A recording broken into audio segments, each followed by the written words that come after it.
Well, good morning, everyone, and welcome to Table Talk. My name is Christy Stokes of the Greater Downtown Council, and I am pleased to have a great panel of industry leaders in our restaurant industry here with us today. If you haven't joined Table Talk before, this is really a series aimed at educating our business community about pertinent and timely issues, as well as whether they are takeaways that you can implement on your own business or organization, or really a call to action to help support our member businesses. This is really something that we use to highlight our member businesses.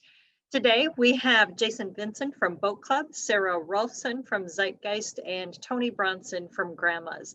And we all know that our restaurants have seen a significant effect from the pandemic over the past year. And today's panelists will really share different stories about how it has impacted them, but yet they'll share a common theme about their optimism for the future. So if you have questions or comments, you can put those in the chat function and I will share those with the panelists as the time sees fit. And with that, I am going to introduce Jason Vincent, who is the one who will be starting us off. And Jason is the co-owner of the Boat Club in Fitkers, as well as Vanilla Bean restaurants in Duluth and Two Harbors. Good morning, everybody. Pull up my slide here, and it's great to have everybody here this morning. I really appreciate you all taking the time to hear from us restaurant owners. For those of you that I have not had the chance to meet, my name is Jason Vincent. I have a small group of restaurants and properties. We have the Boat Club restaurant inside the Fitkers complex. We have two Vanilla Bean restaurants, both in Two Harbors and Duluth, and then our newest little baby to the team is JB Travel. It's a group tour company that we purchased in January. Just a little bit about myself, and then we'll move on to some more restaurant focused stuff. Restaurants is not what I've done for most of my life. I actually went to school for broadcast journalism, and I was in the news business for about 11 years, and then decided to pack up my ties and my suits and be done with that whole crazy world and move off to even a crazier world of restaurants. And so we purchased our first restaurant, which was our Two Harbors property, back in 2014. So we're going on 7, 8 years. It's amazing how time flies. Boat Club is on our 5th year, and Duluth, Vanilla Bean Duluth, is on our 3rd year. So the little empire that is keeps on going, but it's a fun little world. So let's talk about what we have been through in the last year. As I like to call 2022, it was a giant dumpster fire, hence my fun little image there. Some statistics for you that I think really do a nice job of encompassing what our industry has been through. Nearly 20%, it's staggering, 20% of all US restaurants have closed since the pandemic started in 2020, and that's from the National Restaurant Association. That equals more than 110,000 restaurants that have closed nationwide. And the surprising thing that I found is these are not brand new restaurants. These aren't, restaurants that were barely getting their feet under them. The majority of these businesses that have closed have been in business for 16 plus years. So, we lost some of our favorite restaurants that have been around for decades. And let's just do a quick reminder of what we went through in 2020. We went through a mandatory shutdown of more than 100 days, which was about 1/3 of the entire year our restaurants were closed. But, that being said, I do have to say, I think our region, specifically in northern Minnesota, did fare, I would say, better than the rest of the nation. The limited closures that we have seen have not been on a grand scale that, maybe a Twin Cities or a Minneapolis or some of the larger cities have seen. And honestly, I think a lot of that is can be contributed to our guests. It's all of you that have really come out and helped support all of the local restaurants in the Duluth area during this shutdown. You bought gift cards, you did your takeout, you did everything that we asked you to do when we needed help. And I think that really made a difference, helping not a lot of us be part of that statistic nationwide. So this is what we've been through in the last year. It's all things that you know, but it's good to just kind of look at where we have been and where we are going. I call 2020 the year of adaptation and reinvention. That's really what we were forced to do in the restaurant business. The pictures that you see across the top there are some of the things that we've had to do. Starting from my left, we had to do family, to-go meals, things that we have never done before, specifically at Boat Club. We never did, family to-go meals. It's just never been a part of our concept, but we had to get out of our bubble and do different and unique things to get people through the door. Distance dining in the middle there, we're still at 75% capacity. We're still at 6 people or less per table. Those restrictions haven't gone away. And then sanitation, of course, on the right-hand side there, sanitation station, masks, sanitizer, distance dining, pandemic plans, outdoor dining, all of these things that we've had to adapt, learn, reinvent to try to bring $1 through the door. But that being said, one size fits all does not work in this pandemic, and it didn't work. And I think you're going to get a really good feel based on the 3 panelists that we have today about how we had to customize our business moving forward. So for us, we completely closed the Boat Club. It just didn't make sense for us to try to muddle our way through the closures. And so we just closed, preserved as much cash as we could, and hoped for better days. And same with Two Harbors. We did the same thing, just closed and hunkered down and preserved everything we could and hoped for better days. Our Duluth property at Vanilla Bean was a little bit different. We had a lot of delivery services that we utilized there, third-party delivery services. We had different take and bake ideas with cinnamon rolls. We had our smelt fry. So we had other promotions to hopefully kind of get through that time and keep that restaurant open. So where do we go? Honestly, when you talk to restaurateurs about 2021 and beyond, specifically 2022, it is a very bright future, and we are seeing really good things on the horizon. So for me, 2021 is the year of resilience. What that means is we're not done. The fight isn't over. We're still at 75% capacity. We still have lots of restrictions in place, but we're resilient. There are better days ahead, and we are going to get through this. We're busier than ever, despite capacity restrictions. Specifically, I can speak to Boat Club. Many nights were sold out. We can't fit any more people in the door. Our weddings and events are filling up. We have almost every single weekend booked from now until October, which is great news. And we're seeing people even booking all the way out to 2023 for people that have just been pushed out. But for me, what I love so much about 2021 is the new generation of businesses that have started. You would think in this time of, mass closures and difficultiness that people wouldn't want to take on this industry or get involved in this industry, but we've seen quite the opposite. This is just a small array of the new restaurants that have opened up in the past year. Some of the best restaurants we have now in the city, and I hope that you guys can check them out. I've checked out a couple of them. They're wonderful. And it's great to see all of these new entrepreneurs doing pop-up concepts, doing all different kinds of things to make the industry work for them. It may not be a traditional restaurant like the Boat Club or like some of the other people you hear from, but it's working for them. They're putting out amazing food, and it's one of the bright spots I see coming from this pandemic.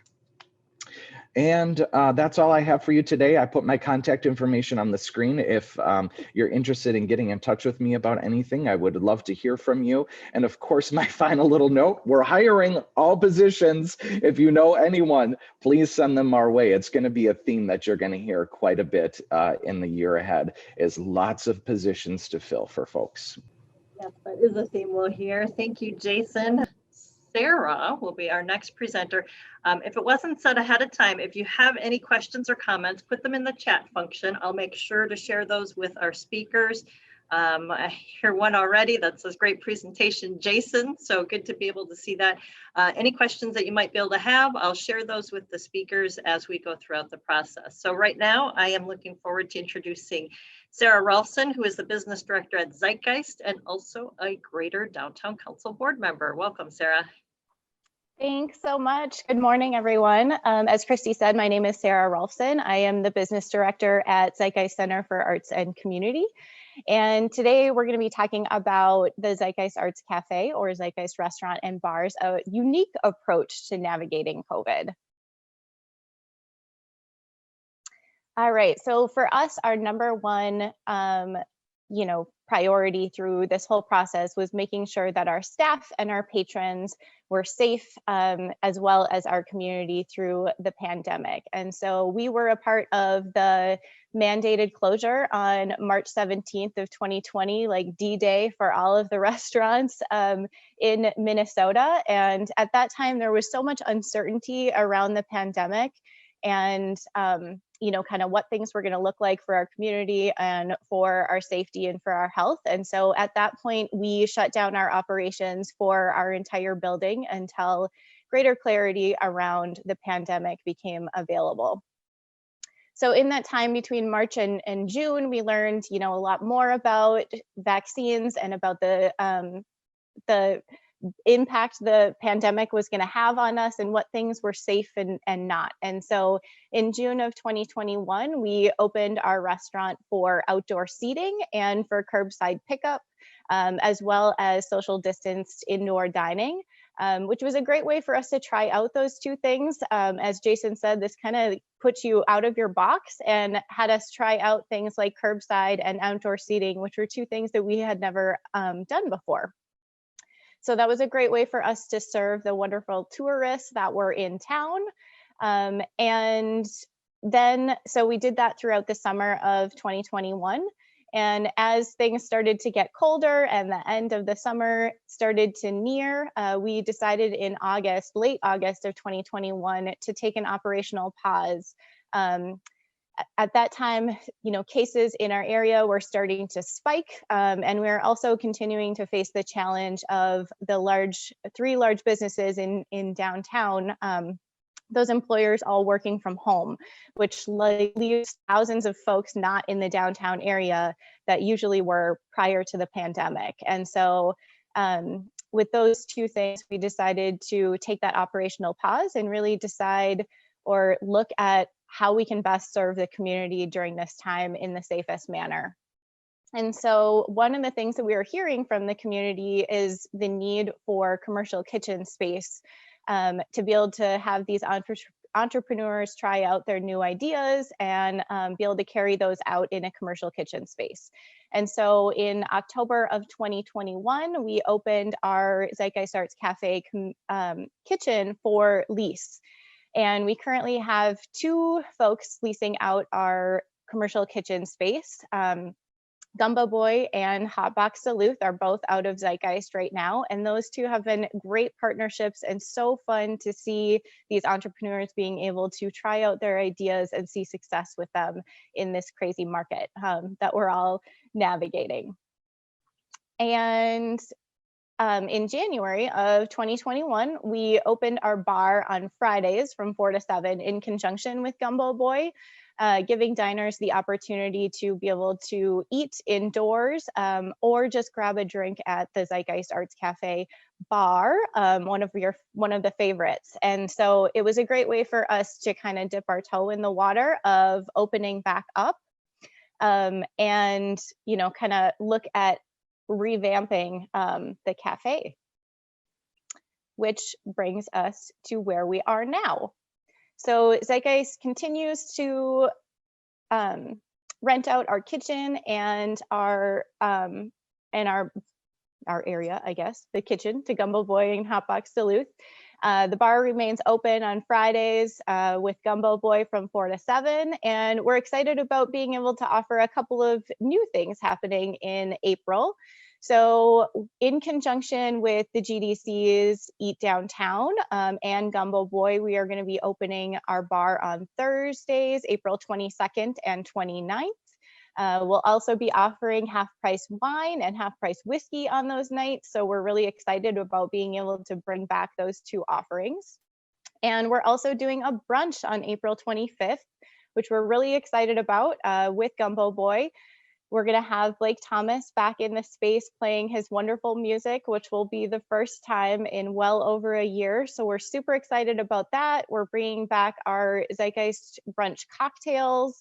And we're also Gumbo, in conjunction with Gumbo Boy, will be serving our Zeitgeist fries. So we're super excited to be able to offer those. We've been hearing from a lot of our customers about how much they miss them and are craving them. And so we're super jazzed about having our fries back on the menu for that one day, April 25th.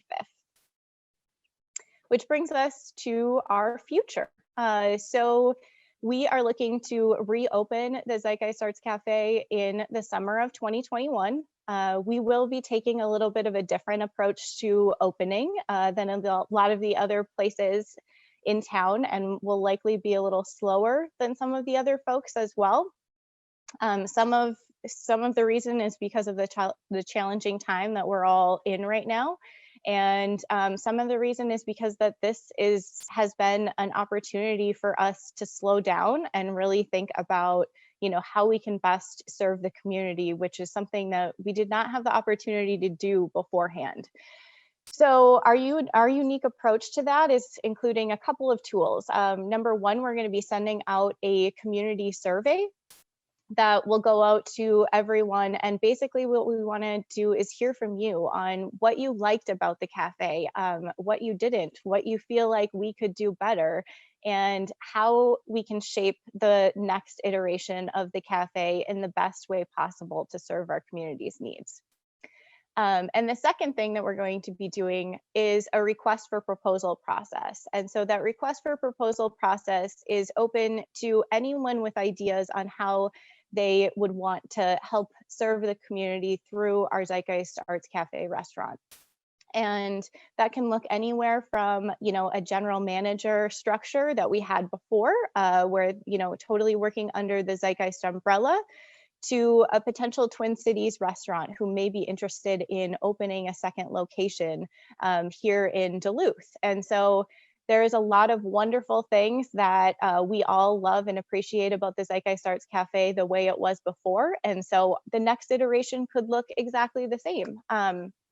But we wanted to take that time to really ask ourselves those questions and ask the community those questions in order to make sure that we're serving the community in the best way possible. Or the next iteration could be a new and different version that none of us have thought about before. So we're really excited about that process, and you'll be hearing a lot more about that within the next couple of weeks. So we have put together a committee of community members that will be helping us kind of review those two documents or those two processes here. And they will be helping us make the decision as to what the best next step for the cafe is. Which brings us to you and how you can help and how you can get involved. And as Jason said, this last year has been challenging. We have talked a lot about the positives that have come out of this process, but the truth is there's a lot of challenges that were a part of all of this as well. And so, the main thing that you can do for the restaurants is get out and support us. So for us in general, the first thing is please fill out that survey.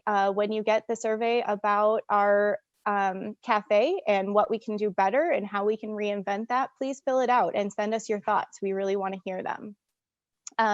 Next is come in and support Gumbo Boy and Hotbox Duluth. We have done everything we can in the Zeitgeist Arts building to ensure our patron and staff safety. So things look a little different when you walk in those doors. We have tables that are spaced out throughout the atrium. We have limited bar seating. We are taking names and phone numbers for contact tracing. We're sanitizing constantly and requiring masks. And so we are truly doing everything we can to make it as safe as possible for our community to come in and enjoy our cocktails just as they did before, and to support these entrepreneurs as they are getting their businesses off the ground. And last, but certainly not least, is get out and support downtown in general. Support the local businesses, especially during Eat Downtown coming up, which will not be the last time you hear about that throughout this presentation. But just in general, our streets are brand new in the Heart District, but we need to revitalize downtown by getting people back on those sidewalks. So get out and support your local businesses. It's really exciting to see just the creative way you guys have pivoted during this time, and to be able to give those opportunities to other entrepreneurs like Gumbo Boy and Hotbox Duluth. I will say many of us miss the Zeitgeist fries, so we're looking forward to those coming back, and some of your specials that you'll have during Eat Downtown. So good to be able to see that, and we look forward to the future at Zeitgeist as well. So we are going to move on to Tony Bronson, who is with Grandma's. He's the Director of Business Development. He is also the head of the Duluth Local Restaurant Association, which all of them are members of as well. And so we'll look forward to hearing more from you, Tony. Welcome. Hi, Christy, and good morning to everybody. Two very nice presentations from Sara and Jason. I'm going to speak obviously more specific to the Grandma's experience through this this past year. We have restaurants we have them up in Virginia, we have them up on top of the hill, and then a lot of them focused right down here in Canal Park. And for a long time, people have thought of Canal Park, and we have even perhaps foolhardily enough thought of Canal Park as being sort of recession-proof, meaning that even when times were good or times were not so good, people came to Canal Park. And what the last year has taught us is that even if we are at some level recession-proof, we found out that we are not pandemic-proof. That was brought to bear on us last March. When we still will look back on the day that the governor announced he was shutting down. We, as a company, started making plans for how are we going to get through these next 2 weeks.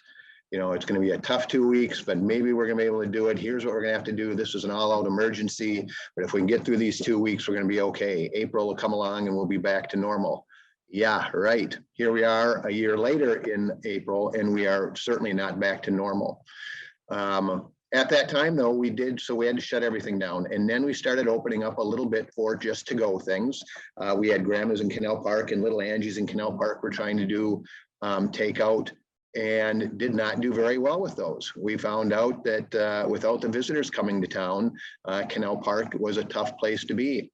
And so our store up by the mall, Grandma's up by the mall, actually did very well with the takeout business, and then our Virginia store did very well with it. In Canal Park, we just shut it completely down. So that included Bellicio's, the Sports Garden, along with what we call G1, but Grandma's in Canal Park, and Little Angie's. The Sports Garden was not to see the light of day again. Jason talked about the 110,000 restaurants across the country that closed down. The Sports Garden is one of those. What happened there is that kind of our business model there got restricted away from us. Large groups, buffet dining, those sorts of things were taken away from us, and it forced us to kind of look inward and say, what can we do with this space? We're still in Canal Park. We still have a great location. What can we do with it? And so some of you are maybe aware, and if not, I'll make you slightly aware because we're not ready quite to be unveiling it yet, but we're going to be changing the Sports Garden Bar and Grill into the Garden Wedding and Event Center. And so we are in the process right now of completely gutting that building. Any old beer sign or any old sports or college bar thing that you may have associated with the Sports Garden is gone. We are redoing the floors, and we're painting, and we are doing all kinds of things in there to create what we think is going to be a pretty spectacular wedding and event space. Canal Park doesn't really have a wedding space, which, as we talked to different wedding planners in the area, they let us know that there was a great need for that, especially in Canal Park, because of all the photographic opportunities down here and that kind of thing. And so anyway, we're giving that a shot. But the last year has been a difficult one. We kind of look back on how things used to be in the restaurant biz. We used to be a place of colorful characters, both working with us and for folks coming in and dining. I pull up this ad right here because it's from a few years ago now, but just to point out a few things in there, it talks about the new sports garden. That was when we were kind of trying to do a little something slightly different with the sports garden model, and we're calling it the new sports garden. And now we've lost the sports garden and we're just turning it into the garden. But it talks about, this was a GDC promotion that we were doing for the Christmas City of the North Parade. And so this was back in a time when people could go to parades and gather, and Christy and crew would be pushing people to get together and go to restaurants, and kids could eat free and that sort of thing. You can see the kid in the picture here is not wearing a mask. You can't quite see his mouth, but he is not wearing a mask. And so those were the days. And then this particular picture is near and dear to me because that is my youngest son, who is now a nurse at Essentia. And so the COVID circle kind of completes itself there, that those are the old days and we're into the new days. Last March came along and things got very dark and gloomy in the restaurant world. And like I say, we thought it was going to maybe be a couple of weeks long. Here we are a year later, still talking about it. But we started to innovate. We started to try new things, and we certainly all got better at takeout food and doing those sorts of things. And so we started to see a little bit of light. June came along and we were able to start opening up again for diners. People started coming back a little bit. And we know that people still to this day are afraid of coming into restaurants and getting around people and that sort of thing. But the folks that have come out, we've been very appreciative of. And that goes for our staff as well, who has been working very hard, doing great things for us all through this time. Serving food, again, doing it with the mask on now. We opened up again in the summer. We were able to start serving folks again. November came along and we were all forced to shut down again until January, which just, kind of completed some more of the challenge of 2020 and started off 2021 with in a tough spot. And so we're asking people to come in and be our guest again. For those of you who have seen it, this is our billboard that we have now that is out on 35 in the corridor there. It was an interesting process that we went through with this as well, because we were kind of going back and forth on, do we want to show the server with a mask on, and should the people be wearing a mask on, and is there mask fatigue and all those sorts of things that went into it. And we thought this would show that we are still responsibly serving, that the pandemic is certainly not over.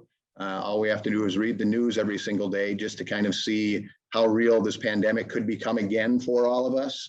But if the last year has taught us anything, it is to be innovative, it is to be flexible, it is to be adaptable to the ever-changing landscapes that are presented to us. And we look forward to this summer. We think that this summer, if things continue in the direction they seem to be going, can be a very strong summer for us. Like Jason said, we are hiring as well, and we know that it is going to be a challenge as we move forward, because some folks just aren't comfortable coming out and working in a restaurant environment anymore for whatever reason. And we will look forward to hopefully seeing some applicants throughout the rest of this hiring season as we prepare for what we think is going to be a great summer. And we are optimistic about what we have in front of us. The end. It's been great to be able to see the transition that you all have made, and great to be able to see people coming back. I'll have our panelists come back as well. So there are some questions that are coming up, and this is a longer one, and it could go to any of you. Economic financials of restaurants are very challenging, extremely thin margins, high variable costs, yet demand, as Jason stated, is high, busier than ever. Additionally, restaurants can't hire enough, which you all had focused on. Considering those factors, and that 2021 is the era of adaptation and reinvention, what changes and innovations are here to stay? Anybody want to take that first? Maybe I'll start with Jason. Yeah. I personally don't think we're going to have an end to the desire and need for to go. You know, I thought after we started getting 50 and 75% capacity and more people allowed to come into the dining room, that you would see the numbers curtail for to go business, and it's not. It's still extremely strong. I also don't think we'll see an end to family meals and the family kits and, you know, all those inventive ideas that are out there. That's my dog. He wants to be a part of this too, apparently. There's still even more work going through the legislature right now, like with cocktails to go and other ideas. So I don't think there's going to be an end to some of those great inventive ideas that we've seen come out of this pandemic. Well, I agree with what Jason is saying there. I think that at certain points through this process, I think we're also thinking that maybe restaurants in general were possibly going to be going away, or at least being quite different. And that may be at a certain level, but I think that we've also seen that what people missed, one of the things they missed most about the restaurant experience was getting together with friends, and whether it be for happy hour or for appetizers or for a special dinner and that sort of thing. And so while we've seen the challenges in the restaurant world, I think I think a lot of people have maybe gained an appreciation for what a restaurant can bring to a community. Whether it is diversity of food offerings, the opportunity to get together with friends, family, business acquaintances, whatever it is, that experience I think has been shown to be just how important it really is. And so while we will see some changes as far as people just picking up meals and being comfortable with that, I think that communal shared experience that people enjoy about going out to eat with each other is going to come back hopefully bigger and better than ever. Experience is a big thing, whether it's with the restaurants, whether it's all about being downtown. That is truly a unique thing. Sara, is there anything that you'd like to add? Yeah, I feel like they both covered it really well. I agree with the changes that Jason mentioned, and I think the connection is so huge. Like, I think people just can't wait to be back together again. And one of the things that I've noticed of just, being in this space is the sounds of it all, like just hanging out at the bar and hearing people laugh and having those conversations happen, like that is so priceless after this last year. And so with vaccines rolling out, I think that people are going to be hungry to be able to have those experiences again, and we're excited to be able to welcome folks back.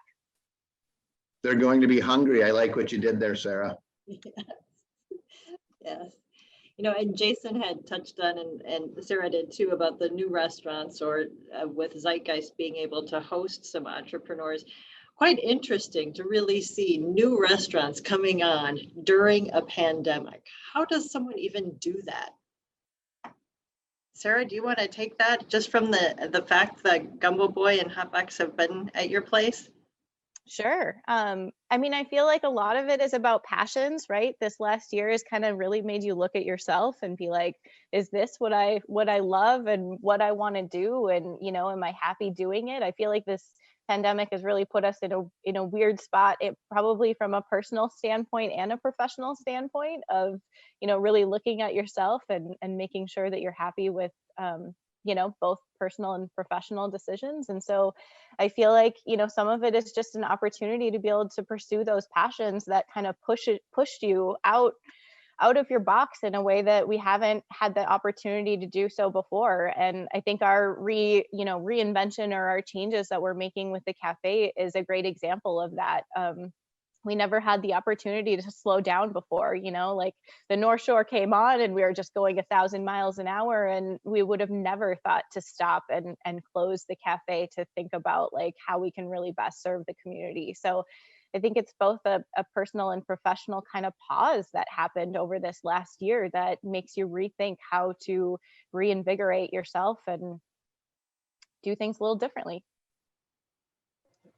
I think the phrase is, when the door closes on one, it opens the door for someone else. So I think in a lot of opportunities, I think it goes both ways. I think you see people that are like burnt out, I'm done, I don't want to struggle through this anymore. And then you have the other side, like Sara was talking about, where it reignites a passion that someone has had for food or for the culinary world or for the restaurant industry. And they say, you know what, this is my opportunity to now take the jump and take that risk. Just additional comments was just a lot of comments about the innovation, and really great to be able to hear some of the changes that some of you have made. And I think there's just a lot of people that are out there just rooting for all of our restaurants, right? Because this is truly what makes our community unique. We love to support our local restaurants.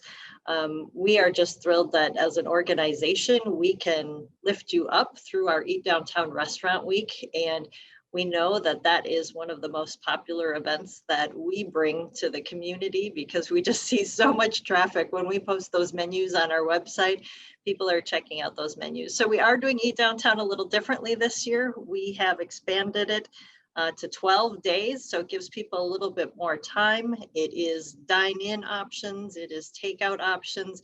And you as restaurants, we've allowed you to be a little bit more flexible and put together different types of menus. So excited to be able to have that. Remind people it starts April 19th. So it's next week. And I will just ask for each one of you, if you have any parting thoughts that you'd like to share. We still have a great group of folks on, and just anything about trying to support our restaurants and your optimism for the summer. And we'll start with Tony. Okay. It was touched on in I think everybody's presentation, but the appreciation that we certainly feel for people who did come out, and whether it was takeout or whether it was gift cards or whether once we were able to open, coming in and actually dining with us. It was fun watching people come in and be appreciative to us, and humbling. That they would come in and say, oh my gosh, we're so glad that you guys are here and we've missed you, and what can we do to support you?